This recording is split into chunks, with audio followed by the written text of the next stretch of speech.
Roughing It in the Bush by Susanna Moodie. Chapter 27. Adieu to the Woods.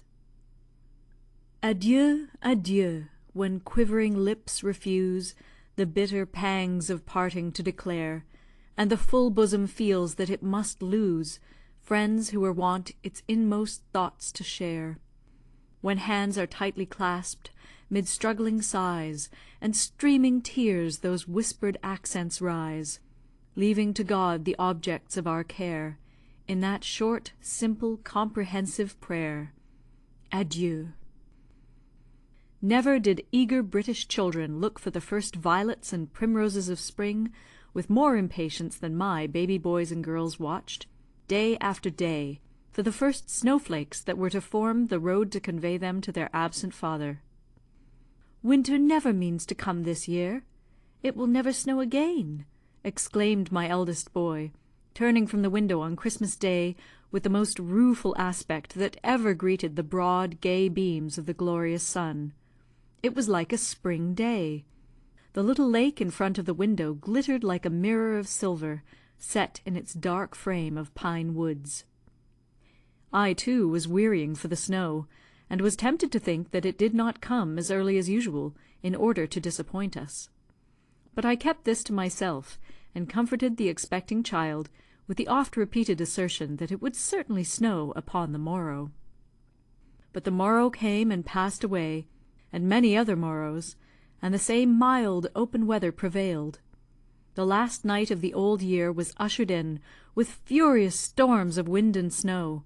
The rafters of our log cabin shook beneath the violence of the gale, which swept up from the lake like a lion roaring for its prey, driving the snowflakes through every open crevice, of which there were not a few, and powdering the floor until it rivalled in whiteness the ground without.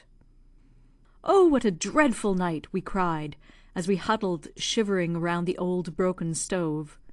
"A person abroad in the woods to-night would be frozen. Flesh and blood could not long stand this cutting wind." "It reminds me of the commencement of a laughable extempore ditty," said I to my young friend A.C., who was staying with me, "composed by my husband during the first very cold night we spent in Canada. Oh, the cold of Canada nobody knows, the fire burns our shoes without warming our toes. Oh dear, what shall we do? Our blankets are thin and our noses are blue. Our noses are blue and our blankets are thin. It's at 0 without and we're freezing within. Oh dear, what shall we do?" But joking apart, my dear A., we ought to be very thankful that we are not travelling this night to B. "But to-morrow," said my eldest boy, lifting up his curly head from my lap, "it will be fine to-morrow, and we shall see dear papa again." In this hope he lay down on his little bed upon the floor, and was soon fast asleep, perhaps dreaming of that eagerly anticipated journey, and of meeting his beloved father. Sleep was a stranger to my eyes. The tempest raged so furiously without, that I was fearful the roof would be carried off the house, or that the chimney would take fire.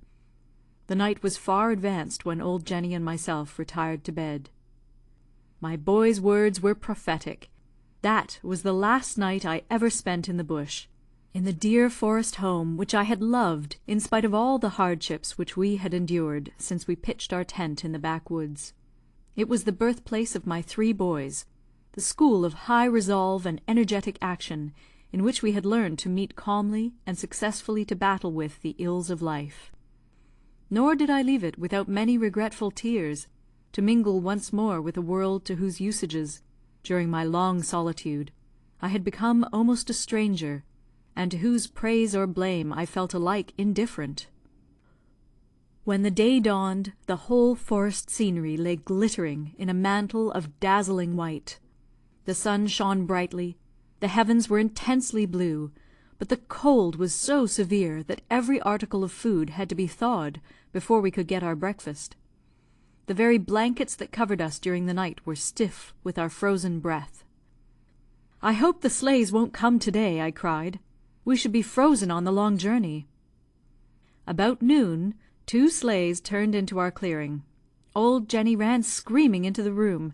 "The master has sent for us at last. The sleighs are come.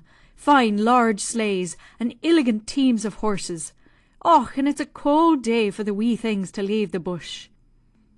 The snow had been a week in advance of us at B, and my husband had sent up the teams to remove us. The children jumped about and laughed aloud for joy. Old Jenny did not know whether to laugh or cry, but she set about helping me to pack up trunks and bedding as fast as our cold hands would permit. In the midst of the confusion my brother arrived, like a good genius, to our assistance, declaring his determination to take us down to B himself in his large lumber sleigh. This was indeed joyful news. In less than 3 hours he dispatched the hired sleighs with their loads, and we all stood together in the empty house, striving to warm our hands over the embers of the expiring fire. How cold and desolate every object appeared! The small windows, half blocked up with snow, scarcely allowed a glimpse of the declining sun to cheer us with his serene aspect. In spite of the cold, several kind friends had waded through the deep snow to say, "God bless you, good-bye," while a group of silent Indians stood together, gazing upon our proceedings with an earnestness which showed that they were not uninterested in the scene. As we passed out to the sleigh, they pressed forward and silently held out their hands, while the squaws kissed me and the little ones with tearful eyes. They had been true friends to us in our dire necessity, and I returned their mute farewell from my very heart. Mr. S sprang into the sleigh. One of our party was missing. "Jenny," shouted my brother at the top of his voice, "it is too cold to keep your mistress and the little children waiting." "Och, sure thin it is that I am comin'," returned the old body, as she issued from the house. Shouts of laughter greeted her appearance. The figure she cut upon that memorable day I shall never forget. My brother dropped the reins upon the horses' necks, and fairly roared. Jenny was about to commence her journey to the front in 3 hats. Was it to protect her from the cold? Oh, no, Jenny was not afraid of the cold. She could have eaten her breakfast on the north side of an iceberg, and always dispensed with shoes, during the most severe of our Canadian winters. It was to protect these precious articles from injury. Our good neighbour, Mrs. W., had presented her with an old sky-blue drawn silk bonnet, as a parting benediction.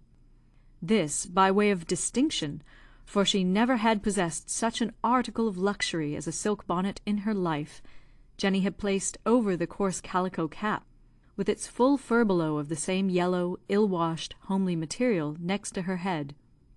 Over this, as second in degree, a sunburnt straw hat with faded pink ribbons, just showed its broken brim and tawdry trimmings, and to crown all, and serve as a guard to the rest, a really serviceable grey beaver bonnet, once mine, towered up as high as the celebrated crown in which Brother Peter figures in Swift's Tale of a Tub.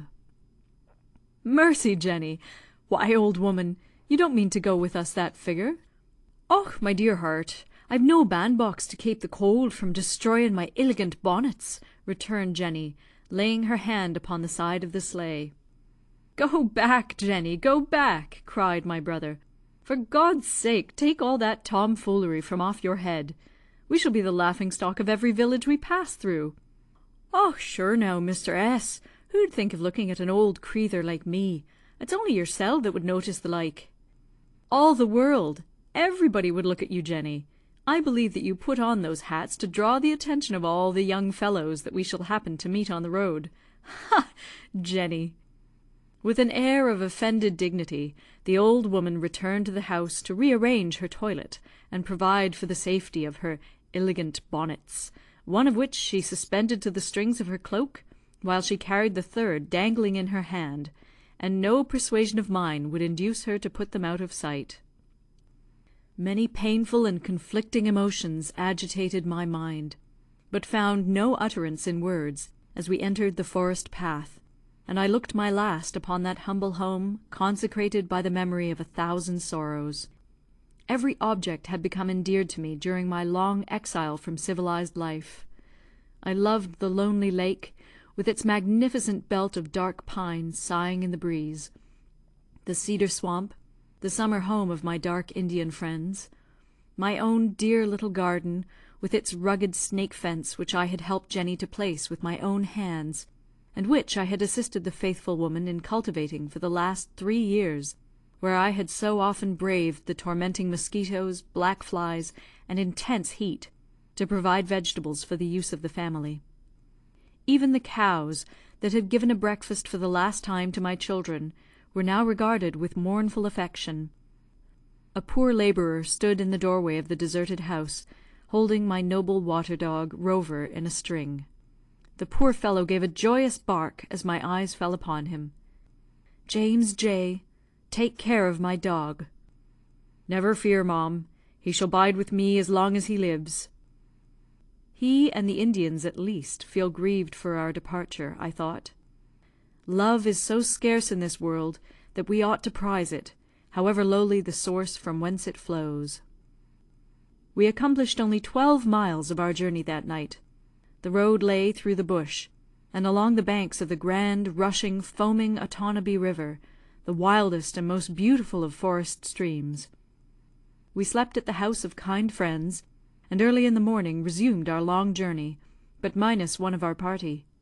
Our old favourite cat, Peppermint, had made her escape from the basket in which she had been confined, and had scampered off, to the great grief of the children. As we passed Mrs. H.'s house, we called for dear Addie. Mr. H. brought her in his arms to the gate, well wrapped up in a large fur cape and a warm woollen shawl. "You are robbing me of my dear little girl," he said. "Mrs. H. is absent. She told me not to part with her if you should call, but I could not detain her without your consent. Now that you have seen her, allow me to keep her for a few months longer."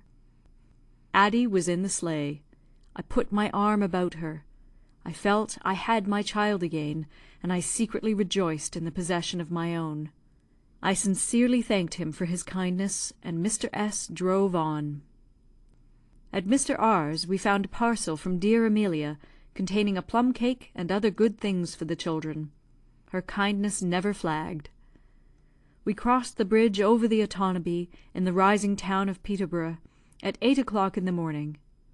Winter had now set in fairly. The children were glad to huddle together in the bottom of the sleigh, under the buffalo skins and blankets, all but my eldest boy, who, just turned of 5 years old, was enchanted with all he heard and saw, and continued to stand up and gaze around him.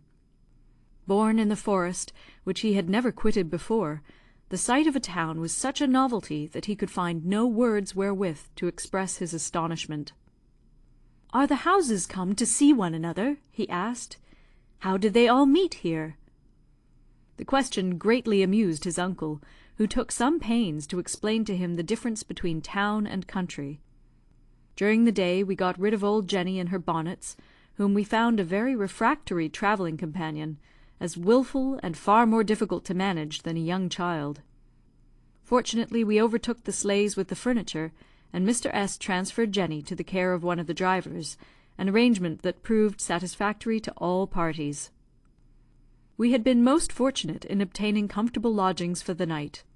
The evening had closed in so intensely cold that although we were only 2 miles from C, Addie was so much affected by it that the child lay sick and pale in my arms, and when spoken to seemed scarcely conscious of our presence. My brother jumped from the front seat and came round to look at her. "That child is ill with the cold. We must stop somewhere to warm her, or she will hardly hold out till we get to the inn at C." We were just entering the little village of A, in the vicinity of the court house, and we stopped at a pretty green cottage, and asked permission to warm the children. A stout, middle-aged woman came to the sleigh, and in the kindest manner requested us to alight. "I think I know that voice," I said. "Surely it cannot be Mrs. S., who once kept the hotel at C?" "Mrs. Moodie, you are welcome," said the excellent woman, bestowing upon me a most friendly embrace. "You and your children! I am heartily glad to see you again after so many years. God bless you all." Nothing could exceed the kindness and hospitality of this generous woman. She would not hear of our leaving her that night, and directing my brother to put up his horses in her stable, she made up an excellent fire in a large bedroom, and helped me to undress the little ones who were already asleep, and to warm and feed the rest before we put them to bed. This meeting gave me real pleasure. In their station of life, I seldom have found a more worthy couple than this American and his wife, and having witnessed so many of their acts of kindness, both to ourselves and others, I entertained for them a sincere respect and affection, and truly rejoiced that Providence had once more led me to the shelter of their roof. Mr. S. was absent, but I found little Mary, the sweet child who used to listen with such delight to Moodie's flute, grown up into a beautiful girl, and the baby that was a fine child of 8 years old. The next morning was so intensely cold that my brother would not resume the journey until past 10 o'clock, and even then it was a hazardous experiment. We had not proceeded 4 miles before the horses were covered with icicles. Our hair was frozen as white as old Time's solitary forelock, our eyelids stiff, and every limb aching with cold. "This will never do," said my brother, turning to me. "The children will freeze. I never felt the cold more severe than this." "Where can we stop?" said I. "We are miles from sea, and I see no prospect of the weather becoming milder. Yes, yes, I know, by the very intensity of the cold, that a change is at hand. We seldom have more than 3 very severe days running, and this is the 3rd. At all events, it is much warmer at night in this country than during the day. The wind drops, and the frost is more bearable. I know a worthy farmer who lives about a mile ahead. He will give us house room for a few hours, and we will resume our journey in the evening. The moon is at full, and it will be easier to wrap the children up and keep them warm when they are asleep. Shall we stop at old Woodruff's?" "With all my heart." My teeth were chattering with the cold, and the children were crying over their aching fingers at the bottom of the sleigh. A few minutes' ride brought us to a large farmhouse, surrounded by commodious sheds and barns. A fine orchard opposite, and a yard well stocked with fat cattle and sheep, sleek geese, and plethoric-looking swine, gave promise of a land of abundance and comfort.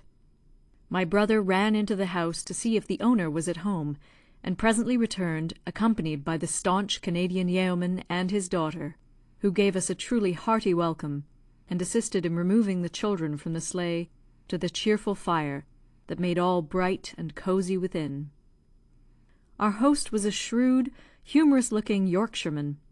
His red, weather-beaten face and tall, athletic figure, bent as it was with hard labour, gave indications of great personal strength, and a certain knowing twinkle in his small, clear grey eyes, which had been acquired by long dealing with the world, with a quiet, sarcastic smile that lurked round the corners of his large mouth, gave you the idea of a man who could not easily be deceived by his fellows, one who, though no rogue himself, was quick in detecting the roguery of others.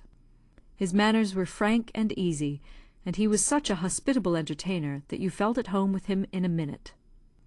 "Well, how are you, Mr. S?" cried the farmer, shaking my brother heartily by the hand. "Toiling in the bush still, eh?" "Just in the same place."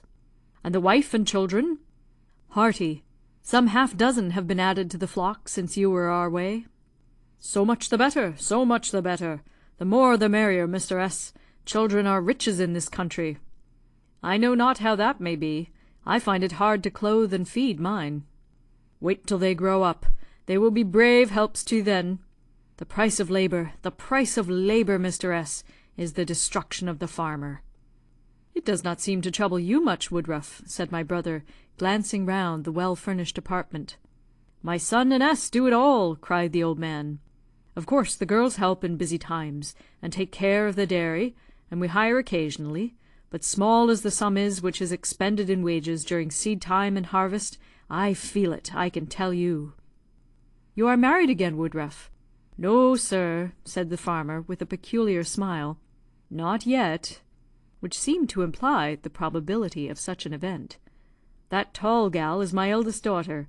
She manages the house, and an excellent housekeeper she is. But I cannot keep her for ever," with a knowing wink. "Gals will think of getting married, and seldom consult the wishes of their parents upon the subject when once they have taken the notion into their heads. But 'tis natural, Mr. S.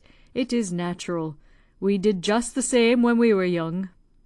My brother looked laughingly towards the fine, handsome young woman, as she placed upon the table hot water, whiskey, and a huge plate of plum cake, which did not lack a companion, stored with the finest apples which the orchard could produce.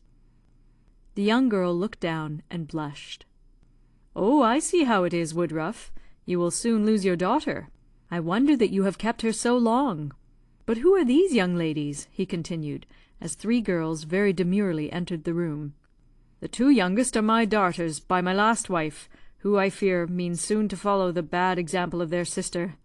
The other lady," said the old man, with a reverential air, "is a particular friend of my eldest darters." My brother laughed slyly, and the old man's cheek took a deeper glow, as he stooped forward to mix the punch. "You said that these 2 young ladies, Woodruff, were by your last wife. Pray, how many wives have you had?" "Only 3. It is impossible, they say in my country, to have too much of a good thing." "So I suppose you think," said my brother, glancing first at the old man, and then towards Miss Smith. 3 wives! You have been a fortunate man, Woodruff, to survive them all." "Ay, have I not, Mr. S.? But to tell you the truth, I have been both lucky and unlucky in the wife way." And then he told us the history of his several ventures in matrimony, with which I shall not trouble my readers. When he had concluded, the weather was somewhat milder, the sleigh was ordered to the door, and we proceeded on our journey, resting for the night at a small village about 20 miles from B, rejoicing that the long distance which separated us from the husband and father was diminished to a few miles, and that, with the blessing of Providence, we should meet on the morrow. About noon we reached the distant town, and were met at the inn by him whom one and all so ardently longed to see. He conducted us to a pretty, neat cottage, which he had prepared for our reception, and where we found old Jenny already arrived. With great pride the old woman conducted me over the premises, and showed me the furniture the master had bought, especially recommending to my notice a china tea service, which she considered the most wonderful acquisition of the whole. "Och! Who would have thought, a year ago, mistress dear, that we should be living in a mansion like this, and ating off real chiny? It is but yesterday that we were hoeing praties in the field." "Yes, Jenny, God has been very good to us, and I hope that we shall never learn to regard with indifference the many benefits which we have received at His hands." Reader, it is not my intention to trouble you with the sequel of our history. I have given you a faithful picture of a life in the backwoods of Canada, and I leave you to draw from it your own conclusions. To the poor industrious working man, it presents many advantages; to the poor gentleman, none. The former works hard, puts up with coarse, scanty fare, and submits with a good grace to hardships that would kill a domesticated animal at home. Thus he becomes independent, inasmuch as the land that he has cleared finds him in the common necessaries of life. But it seldom, if ever, in remote situations, accomplishes more than this. The gentleman can neither work so hard, live so coarsely, nor endure so many privations as his poorer but more fortunate neighbour. Unaccustomed to manual labour, his services in the field are not of a nature to secure for him a profitable return. The task is new to him, he knows not how to perform it well, and, conscious of his deficiency, he expends his little means in hiring labour, which his bush farm can never repay. Difficulties increase, debts grow upon him, he struggles in vain to extricate himself, and finally sees his family sink into hopeless ruin. If these sketches should prove the means of deterring one family from sinking their property and shipwrecking all their hopes by going to reside in the backwoods of Canada, I shall consider myself amply repaid for revealing the secrets of the prison house, and feel that I have not toiled and suffered in the wilderness in vain. The Maple Tree, a Canadian Song. Hail to the pride of the forest, hail to the maple tall and green. It yields a treasure which ne'er shall fail, while leaves on its boughs are seen. When the moon shines bright on the wintry night, and silvers the frozen snow, and echo dwells on the jingling bells as the sleighs dart to and fro, then it brightens the mirth of the social hearth with its red and cheery glow. Afar, mid the bosky forest shades, it lifts its tall head on high, when the crimson-tinted evening fades from the glowing saffron sky. When the sun's last beams light up woods and streams, and brighten the gloom below, and the deer springs by with his flashing eye, and the shy, swift-footed doe, and the sad winds chide in the branches wide with a tender plaint of woe. The Indian leans on its rugged trunk, with the bow in his red right hand, and mourns that his race like a stream has sunk from the glorious forest land. But blithe and free the maple tree still tosses to sun and air its 1,000 arms, while in countless swarms the wild bee revels there. But soon not a trace of the red man's race shall be found in the landscape fair. When the snows of winter are melting fast, and the sap begins to rise, and the biting breath of the frozen blast yields to the spring's soft sighs, then away to the wood, for the maple good shall unlock its honeyed store, and boys and girls with their sunny curls bring their vessels brimming o'er, with the luscious flood of the brave tree's blood into cauldrons deep to pour. The blaze from the sugar bush gleams red, far down in the forest dark, a ruddy glow on the trees is shed, that lights up their rugged bark, and with merry shout the busy rout watch the sap as it bubbles high, and they talk of the cheer of the coming year, and the jest and the song pass by.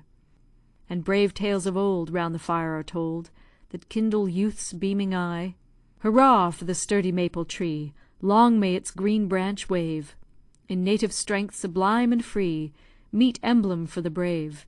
May the nation's peace with its growth increase, and its worth be widely spread, for it lifts not in vain to the sun and rain its tall, majestic head. May it grace our soil, and reward our toil, till the nation's heart is dead. End of chapter 27.